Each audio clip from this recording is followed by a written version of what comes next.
2일자 말씀 우리 함께 교독하겠습니다. 8월 2일 사도행전 17장 16절부터 34절까지 한 절씩 교독하겠습니다.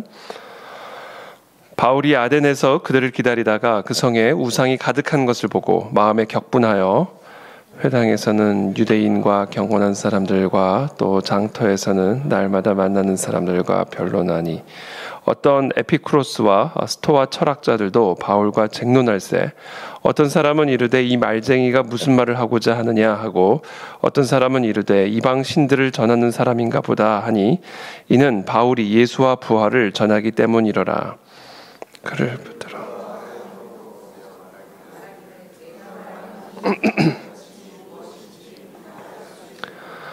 네가 어떤 이상한 것을 우리 귀에 들려주니 그 무슨 뜻인지 알고자 하노라 하니 모든 아덴 사람과 거기서 나그네 된 외국인들이 가장 새로운 것을 말하고 듣는 것 이외에는 달리 시간을 쓰지 않음이다. 바울이 아레오바고 가운데 서서 말하되 아덴 사람들아 너희를 보니 범사에 종교심이 많도다.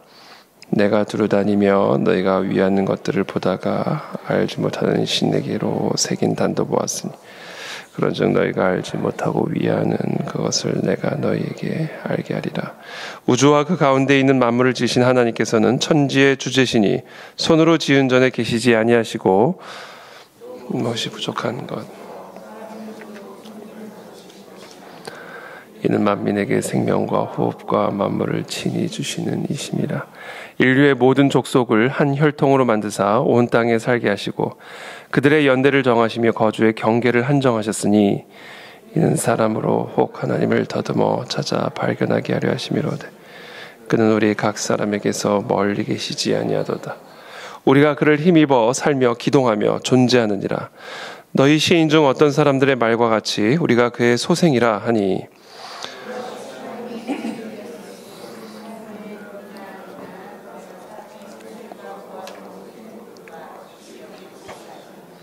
알지 못하던 시대에는 하나님이 간과하셨거니와 이제는 어디든지 사람에게 다 명하사 회개하라 하셨으니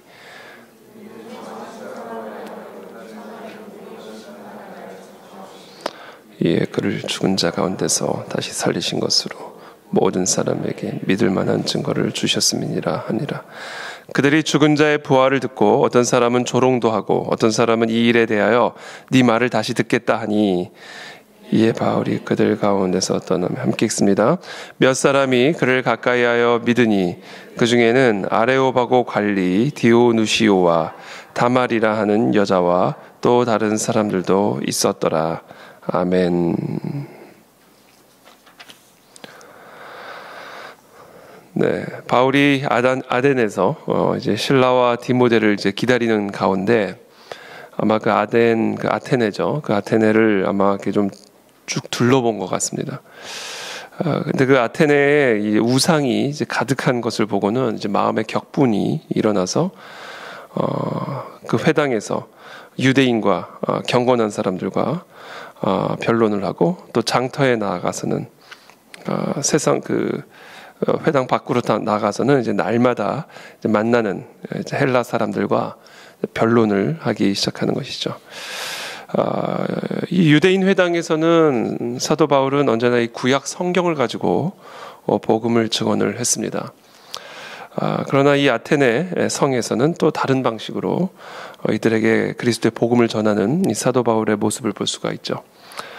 우리가 누구와 대화하느냐 또 어디서 우리가 사느냐에 따라 이 그리스도의 복음을 전하는 방식 또 그리스도의 복음을 전하는 언어들은 이제 달라질 수가 있습니다. 그러나 결국 그 모든 다양한 언어들, 다양한 방식들, 이 모든 것들이 결국에는 하나의 메시지만을 전하고 있는데 그것은 언제나 복음이었다라는 겁니다. 그리스도의 복음. 주는 그리스도시여 살아계신 하나님의 아들이요. 그분을 믿는 자마다 멸망치 않고 영생을 얻게 되어 하나님의 자녀가 되는 권세를 얻게 되었다라고 하는 이 복음. 바로 이 복음이 사도 바울이 때를 얻든지 못 얻든지 유대인에게든 이방인에게든 회당에서든 장터에서든 전했던 단 하나의 궁극적인 메시지였다라는 겁니다. 이 회당에서는 유대인들과 구약 성경을 가지고 복음을 전하던 사도 바울은 이제 장터에서는 에피쿠로스와 스토아 철학자들과 쟁론을 합니다. 이런 사람들에게 구약 성경을 가지고 설교할 수는 없겠죠. 구약 성경을 전혀 모를 테니까. 그래서 이들이 믿는 철학, 또 이들이 믿는 신들을 가지고 그것을 이제 텍스트로 삼아서 복음을 증언하는 내용이죠. 오늘 본문에 기록된 내용입니다. 어떤 사람은 이르되 이 말쟁이가 무슨 말을 하고자 하느냐 하고, 어떤 사람은 이르되 이방 신들을 전하는 사람인가 보다 하니, 이는 바울이 예수와 부활을 전하기 때문이로라. 그렇죠? 바울이 전한 것은 예수와 부활이에요. 그거 외에 다른 것이 아닙니다. 그를 붙들어 아레오바고로 가며 말하기를 네가 말하는 이 새로운 가르침이 무엇인지 우리가 알 수 있겠느냐. 네가 어떤 이상한 것을 우리 귀에 들려주니 그 무슨 뜻인지 알고자 하노라. 그러니까 이 당시 헬라 사람들은요, 특별히 철학자들은 이 새로운 철학 또는 새로운 신학에 대해서 매우 많은 그런 관심을 갖고 있었다. 아주 철학적인 사람들이었습니다. 그렇죠. 아테네는 철학의 진원지니까. 이 아테네 사람들은 매우 철학에 관심이 많았고, 다양한 새로운 철학에 대해서도 아주 열린 그런 마음을 가지고 있었습니다.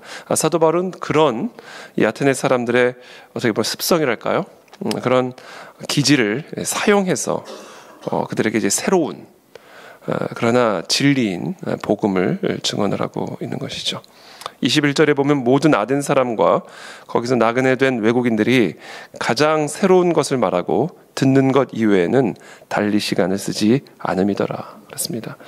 이 새로운 철학과 새로운 사상에 대해서 관심을 갖고 그것을 말하고 배우는 것에 이 아덴의 사람들은 매우 큰 깊은 관심을 가지고 있었습니다. 그런 이제 아테네 사람들에게 바울이 이제 22절에 이렇게 설교를 시작합니다. 아레오바고 가운데 서서 말하되 아덴 사람들아 너희를 보니 범사에 종교심이 많도다. 종교심이 많도다. 내가 두루 다니며 너희가 위하는 것들을 보다가 알지 못하는 신에게라고 새긴 단도 보았으니 그런즉 너희가 알지 못하고 위하는 그것을 내가 너희에게 알게 하리라. 그것을 그렇죠. 이 종교심. 이 아테네 사람들에게는 이 종교심이 많았는데 이 종교심이라는 것은 뭘까요? 모든 인간들에게는 종교심이 있습니다. 그래서 아무리 오래전 사람들이라 할지라도 그들이 거주하던 그런 지역에 발견되는 어떻게 보면 그런 어떤 유물이라든지 또는 어떤 그런 뭐라 그러나요? 그런 역사적인 그런 장소들을 보면 언제나 이 종교적인 행위를 할 때 필요했던 그런 도구들이라든지 그런 흔적들이 이제 발견이 되는 것을 볼 수가 있죠. 모든 인간들 안에는 1000년 전 사람이든 3000년 전 사람이든 하나님의 형상대로 지음받은 인간에게는 이 종교심이라는 것이 있습니다. 동물 안에는 이 종교심이라는 게 없죠. 동물이 뭐 예배를 드리거나 제사를 드리거나 신을 찾는 이런 모습을 우리는 동물 안에서는 발견할 수가 없습니다. 그러나 사람 안에는 그와 같은 종교심이 있죠. 그거 왜 그럴까요? 한때 하나님을 섬겼던, 하나님을 믿었던, 하나님을 알았던 그 자리가 남아있기 때문에 그렇습니다. 그러나 저는 뭐 예를 들면 저는 지금도 가끔씩 그 20년 전에 베트남에서 먹었던 그 짜조가 생각이 날 때가 있습니다. 참 맛있었어요. 저는 지금도 가끔씩 멕시코 길거리에서 사 먹었던 타코가 기억이 날 때가 있습니다. 그러나 여러분 제가 덴마크의 정통 음식을 저는 한 번도 그리워해 본 적이 없습니다. 먹어본 적이 없기 때문에 그렇습니다. 인간 안에 있는 이런 종교심이라고 하는 것은 한때 경험했던 그 하나님과의 인격적 교제에 대한 그리움입니다. 그 한때 경험했던 그 하나님과 인격적 교제, 그 태초에 타락 이전에 우리의 조상인 아담과 하와 안에서 우리가 경험하고 누렸던 그 하나님과의 인격적 교제, 그것에 대한 경험이 모든 인간들 안에는 본성적으로 태생적으로 DNA 안에 새겨져 있고 그 하나님과 누렸던 그 인격적 교제를 이제 잃어버렸기 때문에 그것에 대한 그리움이 있는 겁니다. 그와 같은 그리움이 이와 같은 종교심으로 나오는 거예요. 그러니까 모든 인간 안에 있는 종교심은 우리가 태초에 아담과 하와 안에서 누렸던 그 하나님에 대한 그리움, 그 그리움을 어떻게 보면 표현하고 있는 것이죠. 사도 바울은 이 아테네 사람들 안에 있는 이런 충만한 종교심 안에서 그것을 본 것 같아요. 모든 사람들 안에는 이 하나님에 대한 그리움들이 다 있구나. 그래서 이들은 알지도 못하는 신에게라고 하는 단까지 만들어가가지고 그런 그리움을 표현하고 있구나.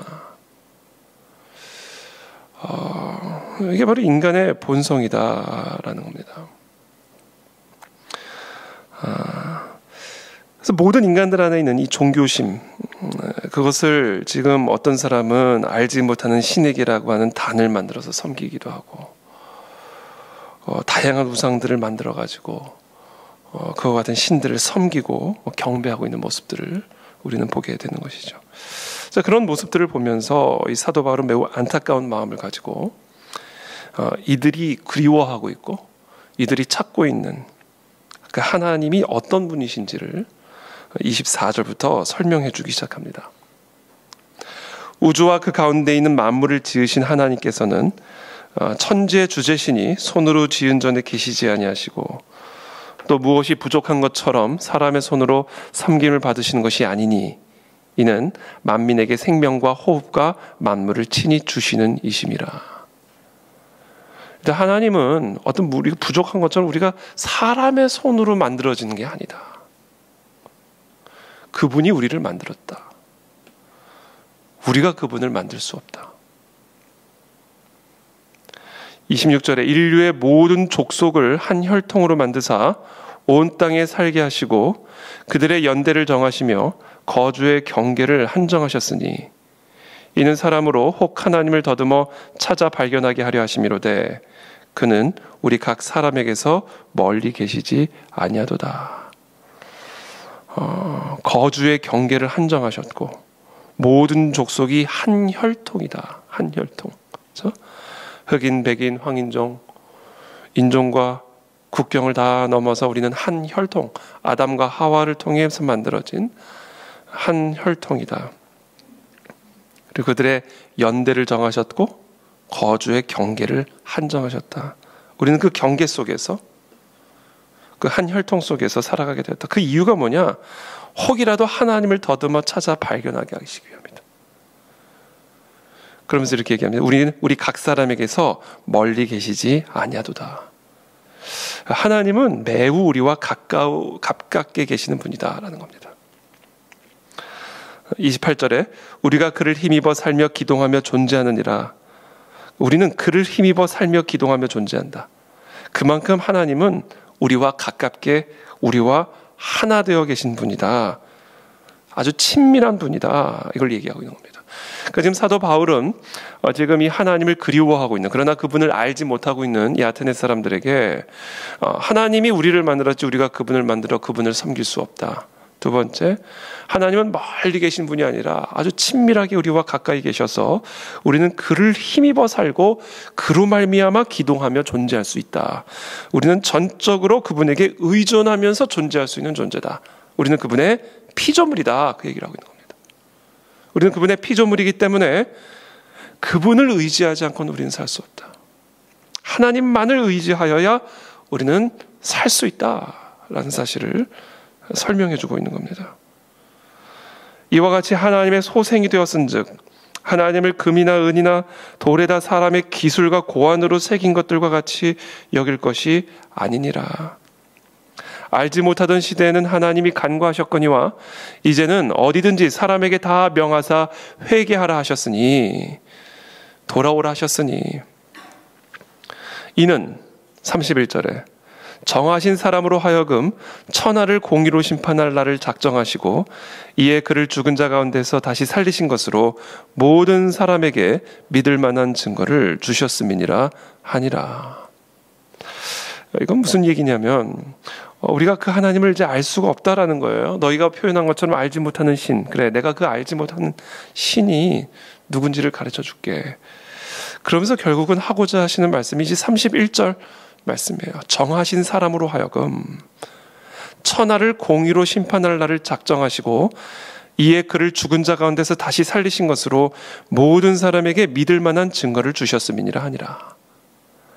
자, 너희가 알지 못하는 그 신, 우리를 지으신 그 신, 우리는 그분으로 말미암아 힘입어 살며 기동하며 존재하는데 그분이 누구신가? 정하신 사람이다. 어떤 조각품이 아니다. 사람으로 오셨다. 근데 그 사람이, 이 수많은 사람들 가운데 바로 그 사람이, 그 정하신 사람이 하나님이라는 사실, 우리를 지으시고 창조하신 그 하나님이 저런 조각품으로 오신 것이 아니라 살아있는 사람으로 오셨음을 우리가 어떻게 알 수 있는가? 죽으셨다가 부활하신 그 사건을 통해서 그 사람이 그냥 사람이 아니라 하나님이라는 사실을 하나님이 우리에게 계시해 주셨다. 하나님이 바로 역사적 사건을 통해서 우리 가운데 계시되었다라는 겁니다. 이사야는 우리에게 예언하죠. 이새의 뿌리, 다윗의 아버지 이새의 뿌리로 하나님이 우리 가운데 인간으로 오실 것임을, 이새의 싹으로, 이새의 줄기로 우리 가운데 나타나실 것이다. 그러면서 동시에 이사야는 말합니다. 그분은 이새의 뿌리다. 이새의 줄기로 오는 다윗, 그렇죠? 이새의 아들 다윗의 후손으로 오는 예수 그리스도를 예언하고 있는 것이죠. 근데 그 이새의 줄기가 이새의 뿌리래요. 어떻게 줄기가 뿌리가 될 수가 있습니까? 어떻게 자식이 아비의 뿌리가 될 수가 있습니까? 사람을 지으신 하나님이 사람으로 오신 거예요. 그게 바로 이사야가 예언하고 있는 사실이죠. 사도 바울은 유대인의 회당에서는 바로 그 이새의 자손으로 오신, 그러나 그 이새의 뿌리이신 이사야의 예언을 가지고 우리에게 하나님이 인간으로 오셨음을 가르쳤고, 사도 바울은 지금 이 아테네에 있는 철학자들에게 설명해 주고 있는 겁니다. 정하신 사람으로 이 땅에 오셨고, 그가 죽은 자 가운데서 다시 살리심을 받음으로 그분이 하나님이라는 사실을 믿을 만한 증거를 우리에게 주셨다. 그들이 죽은 자의 부활을 듣고 어떤 사람은 조롱도 하고 어떤 사람은 이 일에 대하여 네 말을 다시 듣겠다 하니, 이에 바울이 그들 가운데서 떠나매 몇 사람이 그를 가까이하여 믿으니 그 중에는 아레오바고 관리 디오누시오와 다마라라 하는 여자와 다른 사람들도 있었더라. 이렇게 기록을 하고 있습니다. 여러분, 오늘 사도 바울이 우리에게 전하고 있는 메시지는 이겁니다. 하나님이 사람으로 오셨다는 거예요. 저런 조각품으로 오신 게 아니다라는 거예요. 하나님이 사람으로 오셨다. 그래서 그 사람이 어떻게 하나님이라는 사실을 아는가? 죽은 자 가운데서 다시 살리심을 받음으로 말미암아 그 사람이 하나님이라는 사실을 믿을 만한 증거를 우리에게 주셨다. 이것을 믿어야 된다는 거예요. 바로 그분이 우리가 알지 못하는, 또 우리가 알지 못했던 바로 신이다 라는 사실을 오늘 사도 바울은 이 아테네에서 설교하고 있는 것입니다. 저는 여기서 오늘 두 가지를 여러분 간략하게 핵심적인 메시지를 여러분들과 좀 나누고 싶은데, 첫 번째는 왜 사람으로 오셨을까? 사람에게 사람으로 오신 하나님. 하나님은 다른 것으로 오실 수 있어요. 하나님은 정말로 다른 모습으로 오실 수 있었습니다. 근데 사람으로 오셨습니다. 그것은 사람과의 인격적인 교제를 위한 거예요. 그게 유일한 목적입니다. 유일한 목적이라기보다도 아주 중요한 목적입니다. 사람과의 인격적인 교제. 그러니까 하나님은 사람과 사귀듯 하나님과 인격적인 교제를 누리며 살기를 원하신 거예요. 그게 바로 하나님이 사람으로 오신 이유입니다. 사람의 모든 죄를 대신 담당하시고, 그래서 사람을 뒤덮고 있는 하나님의 진노를 제거하심으로 사람과 사람으로 오신 하나님과의 인격적인 교제를 회복하여 사람으로 하여금 하나님의 자녀가 되는 권세를 회복하시기 위한 하나님의 섭리가 바로 사람으로 오신 이유다라는 것이죠. 이 조각품하고는 교제할 수가 없습니다. 그렇죠? 조각상하고는 교제할 수가 없습니다. 하나님이 사람으로 오신 아주 중요한 이유는 바로 사람과의 인격적인 교제를 누리기 위함이다. 그러므로 종교심과 신앙심의 가장 본질적인 차이는 바로 하나님과의 그 인격적인 교제에 있다라는 사실을 우리는 기억해야 합니다. 저 여러분들이 종교 생활을 하고 있는가 신앙 생활을 하고 있는가를 무엇으로 분별할 수 있냐면 살아계신 그 하나님과 내가 대화하고 그분을 듣고 그분과 상의하고 그분의 임재를 누리고 내 모든 마음과 생각이 그분의 인격과 그분의 사랑의 감화를 받아 그것을 힘입어 기동하며 존재하는가. 그것이 신앙생활이냐 종교생활이냐를 구분짓는 가장 핵심적인 차이입니다. 신앙생활이라고 하는 것은 사람으로 오신 하나님, 그 하나님을 내가 믿음으로 받아들이고 사람으로 오신 그 하나님과 인격적인 교제를 누리며 그분의 사랑의 인격으로 감화를 받은 의지, 감화를 받은 생각, 그분의 사랑으로 감화를 받은 그런 감정으로 내가 말하고 내가 행동하고 내가 살아가는 것, 그분의 인격에 감화 감동을 받아 그것을 힘입어 기동하며 존재하는 사람, 그 사람이 신앙인입니다. 그와 같은 감화를 받지 않고 교회를 다니는 것을 이제 종교생활이라고 하는 것이죠. 그래서 우리는 날마다 그 사람으로 오신 예수 그리스도의 인격적인 교제를 통해 내 전 인격이 감화를 받아야 돼요. 감동을 받아야 됩니다. 우리가 어떤 고귀한 성품을 가진 사람하고 대화를 나누고 함께 교제하는 시간을 가지면 감동을 받잖아요. 네? 오늘 진짜 좋은 시간이었어. 네? 감동을 받는단 말이에요. 우리가 살아계신 하나님을 그와 같은 인격적인 교제를 누릴 수 있어요. 사람으로 오셨기 때문이에요.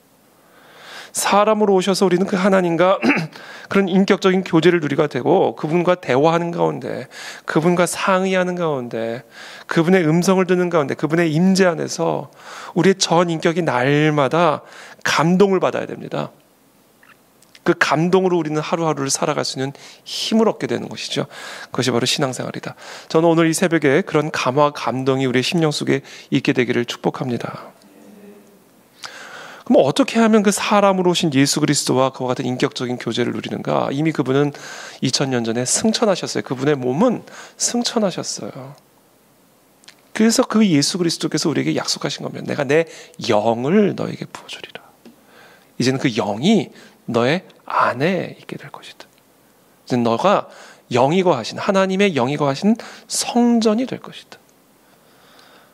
그래서 우리는 우리 안에 거주하시는 하나님, 하나님의 영, 예수 그리스도의 영과의 인격적인 교제를 통해 사람으로 오신 그 예수 그리스도와의 인격적인 교제를 누리게 되는 것이고, 하늘 보좌에 앉아 계신 하나님과의 인격적인 교제를 누리게 되는 거예요. 어떻게 해요?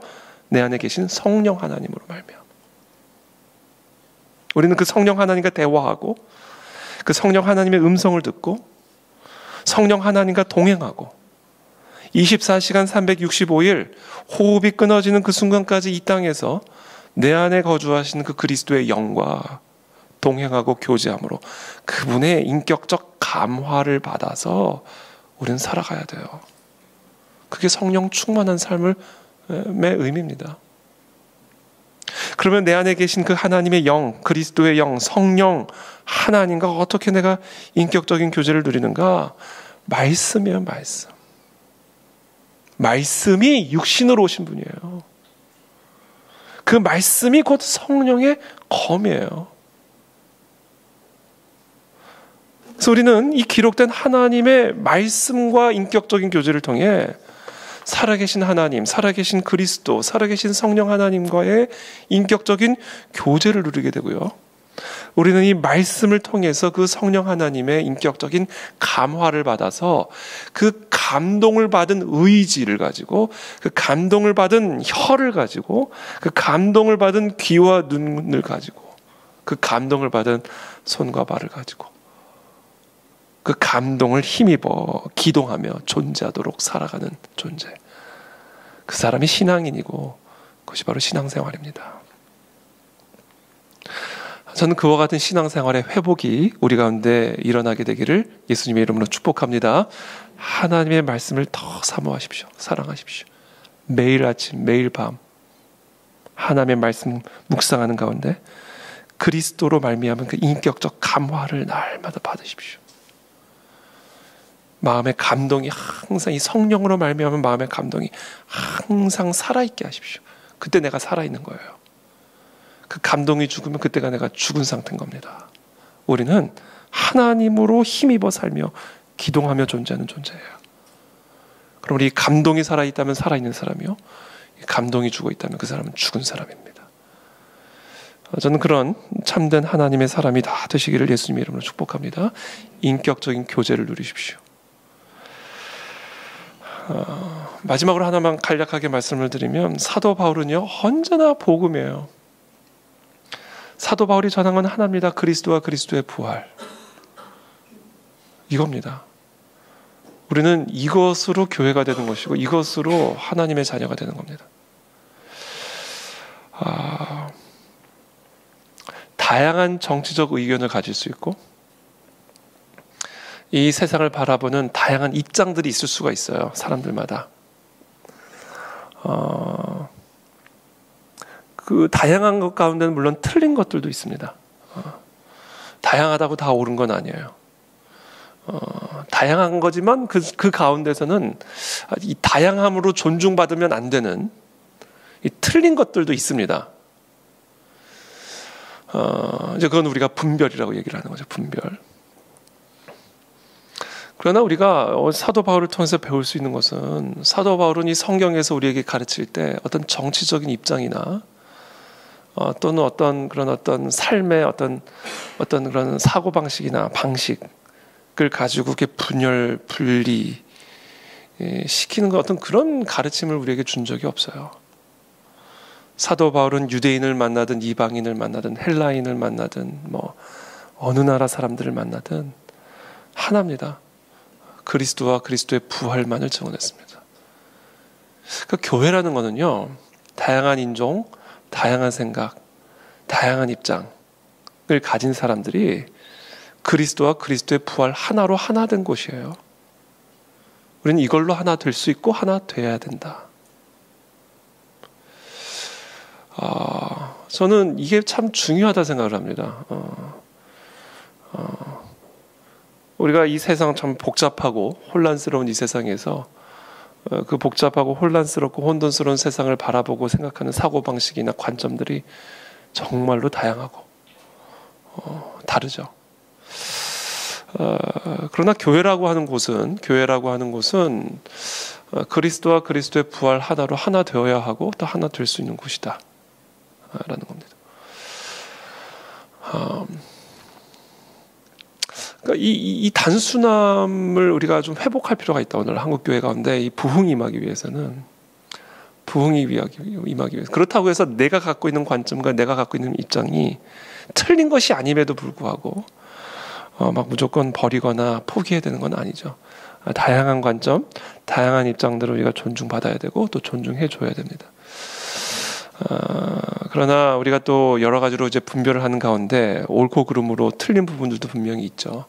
이제 이런 것들은 우리가 이제 분별을 해야 됩니다. 그러나 오늘날 우리가 너무 지나치게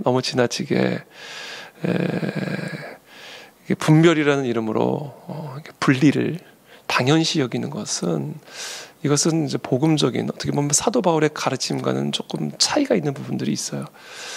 그래서 저는 이제 목회적인 고민입니다. 이게 목회적인 고민이기도 하고 목회적인 기도의 제목이기도 합니다만, 그래서 우리 그 안에 진리 교회는 분명한 색깔을 가진 교회죠. 뭐 여러분들도 너무나 잘 알다시피 정확한 그런 입장과 정확한 관점을 어떻게 보면 추구하고 있고 또 그런 방향을 향해 나아가고 있는 교회인데, 한편으로는 그런 정확한 어떤 그런 정확한 방향성과 선명한 그런 것이 어떻게 보면 누군가를 정죄하고 너무 쉽게, 또 누군가 쉽게 분리를 시키고 또 우리를 스스로 너무 의롭게 여기는 그런 모습으로 또 나가지 않을까 우려되는 부분들도 또 있습니다.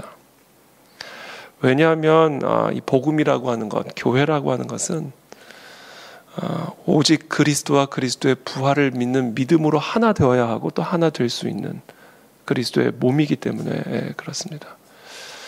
그래서 우리가 여러분들이 함께, 저와 함께 우리 그 안에 진리교회를 세워갈 때 함께 기도해 주시기를 바라는 것은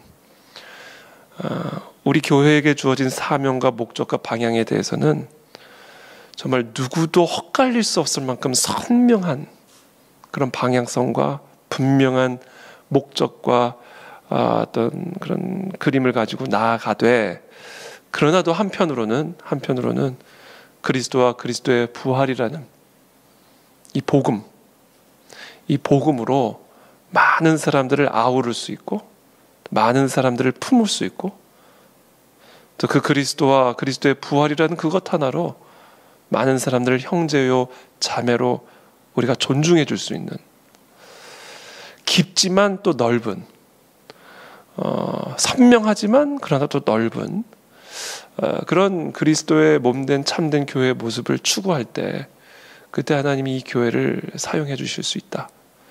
그때 교회가 진정한 교회가 될 수 있다 라고 하는 겁니다. 그래서 이 부분을 위해서 여러분 기도해 주시고, 더 많은 사람들이 그래서 우리 그 안에 진리교회와 함께 이 하나님이 우리에게 주신 이 선명한 목적과 방향을 향해 한 몸이 되어 달려나갈 수 있도록 기도해 주시고 또 축복해 주시기를 바랍니다. 또 이런 생각도 해요. 한편으로는 모든 교회가 모든 것을 다 가질 수는 없습니다. 모든 교회가 다 빨주노초 파란보 다 가질 수는 없습니다. 그러나 그리스도의 관점에서 보면 이 교회는 빨강, 이 교회는 빨강은 뭐죠? 주황. 그 다음에 뭐 어떤 교회는 노랑. 그래서 큰 그림에서 보면 또 빨주노초 파란보 아름다운 교회의 연합이 이루어질 수가 있는 것이죠. 그래서 우리가 서로 미워하지 않고, 그렇죠? 서로 너무 판단하지 않고, 우리가 다른 교회나 또는 다른 그리스도인들을 너무 정죄하지 않으면 또 그것이 그리스도 안에서 한 몸을 이루어가는 방식이 될 수가 있어요. 한 교회 안에 어떻게 모든 걸 다 품겠습니까? 우리는 통일한국, 선교한국 다음 세대, 딱 이 세 가지 기치를 가지고 달려나가는 교회이기 때문에 이 교회 안에 모든 걸 다 담을 수는 없어요. 물론 교회가 커지면 더 많은 것들을 담아낼 수가 있겠지만, 그러나 하여튼 기본적인 교회마다 주어진 사명들이 다 다르기 때문에 한 교회 안에 모든 걸 다 담아낼 수 없고 다 있어야 되는 건 아니죠. 그래서 우리가 교회의 한 몸됨을 이루어가는 방식 중에 하나는 우리 교회 안에 오는 많은 사람들을 다 품고 또 존중할 수 있는 그런 마음의 열린 자세를 갖는 것도 중요하지만, 또 한편으로는 우리가 우리에게 주어진 사명과 목적을 향해 달려나가면서도 다른 목적과 방향을 가지고 나가는 그런 교회들이 그리스도와 그리스도의 부활을 부정하지 않는다면 우리가 얼마든지 존중해 줄 수 있고, 또 우리가 얼마든지 품어줄 수, 형제 자매로 품을 수 있는 넓은 마음을 가질 수 있다. 저는 그것이 하나님의 마음이 아닐까라는 생각을 하게 됩니다. 그래서 우리 그 안에 진리교회 이 부분에 대해서 우리가 균형을 잘 맞추는 거, 이것도 저의 중요한 역할이기도 하겠죠. 그래서 여러분들이 그것을 마음에 품고 우리 그 안에 진리교회가 이 시대에 하나님 앞에 귀하게 쓰임받는 종, 하나님 보시기에 합당한 모습을 가진 그리스도의 몸이 되어질 수 있도록 여러분 기도해 주시고, 선명한 목적을 향해 달려나가면서도 넓은 마음을 품을 수 있는 그런 그리스도의 몸된 교회가 될 수 있도록 은혜를 베풀어 주옵소서. 우리가 그것을 위해서 함께 기도하며 나가도록 하겠습니다. 제가 기도하겠습니다. 살아계신 하나님, 이 시간 기도합니다. 오늘 이 시간 우리 그 안에 진리교회가 정말 하나님 보시기에 합당한 교회인지, 그리스도께서 바라보시기에 합당한 교회인지를 날마다 우리가 점검하며 우리가 하나님의 마음을 품은 그런 교회로 든든하게 세워질 수 있게 되기를 바랍니다. 그리스도와 그리스도의 부활이라고 하는 이 단순한 복음 외에는 아무것도 전하지 않았던 이 사도 바울의 모습을 바라보면서 오늘 우리 교회 안에 너무 많은 것들이 있지 않은지, 오히려 우리 안에 너무나 많은 메시지를 전하고 있는 것은 아닌지 한번 점검을 해보게 됩니다. 주님, 우리 한국 교회 안에 드려져 있는 이 그리스도와 그리스도의 부활을 가리는 다른 많은 안개와 같은 메시지들을 잠시 다 내려놓게 도와주시고, 이 교회의 본질인 복음의 정수인 진리 중의 진리인 이 그리스도와 그리스도의 부활, 이것을 더 선명하게 드러내고 그 부활하신 그리스도의 인격적인 교제에 우리가 초점을 맞추는 가운데 다시 한번 이 교회의 부흥과 영적 각성을 기다리는 그런 이 시대의 교회가 되고 또 우리 그 안에 진리교회가 될 수 있도록 주님 은혜를 베풀어 주시옵소서. 다양한 생각들, 다양한 관점들을 가지고 있습니다. 하나님, 그런 것들이 또 우리 건전한 변론, 또 건전한 논쟁들은 매우 필요하고 중요하지만, 그러나 우리가 지나치게 정죄하거나 또는 그들을 지나치게 분리시키는 하는 이런 모습을 통해서 이 교회가 분열되어지지 아니하도록 하나 되어질 수 있도록 하나님께서 우리 모두에게 지혜를 주시고 더 거룩한 순결함을 우리 가운데 허락하여 주시옵소서. 우리 그 안에 진리교회, 우리에게 선명한 목적, 선명한 방향성을 주셨습니다. 하나님, 이 선명한 방향을 향해 거침없이 타협 없이 달려가면서도 최대한 많은 사람들을 포용하고 관용하며 우리가 함께 그 방향을 향해 달려나갈 수 있는 그런 깊고 넓은 그런 교회가 될 수 있도록 하나님께서 우리 교회를 축복하시고 또 우리에게 지혜와 순결함을 허락하여 주시옵소서. 예수님의 이름으로 축복하며 기도합니다. 아멘.